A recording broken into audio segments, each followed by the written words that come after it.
अस्सलाम वालेकुम। मैं उम्मीद करता हूँ मेरे बहन भाई ठीक ठाक होंगे। तो आज मेरे साथ हैं मोहम्मद बिलाल, वो हमें आज शायरी सुनाएंगे। तो मेरे चैनल को लाइक और सब्सक्राइब ज़रूर कर देना। भाई साकी तेरी नजर दौड़ा है तुसी जदन दे यार जवान होए हो केटे नखरेदार हो गए हो दिली भुल के सारे बचपन दा किसी और दा प्यार हो गए हो तो दिली लख पिया बन गया ना बाली कौन बेकार हो गए हो दुनिया छाड़ के मन दरिया बिड़ चढ़ के पार हो गए।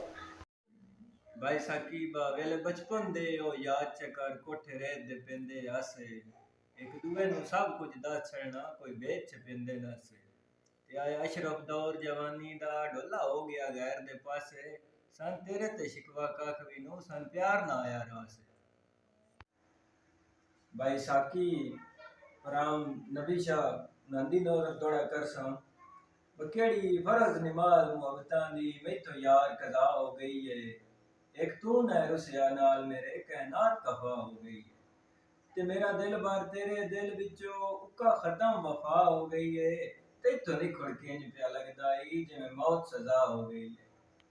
वाह भाई साकी तेरे नाज पसंद अंदाज पसंद तेरे होठां दी मुस्कान पसंद इनकार पसंद इकरार पसंद तेरा प्यार पसंद लाख वार पसंद तेरे घर दा वेड़ा गलियां ते बाजार पसंद सारा शहर पसंद तू मजर आखदा तारा है तेरी हर गल ए दिलदार पसंद।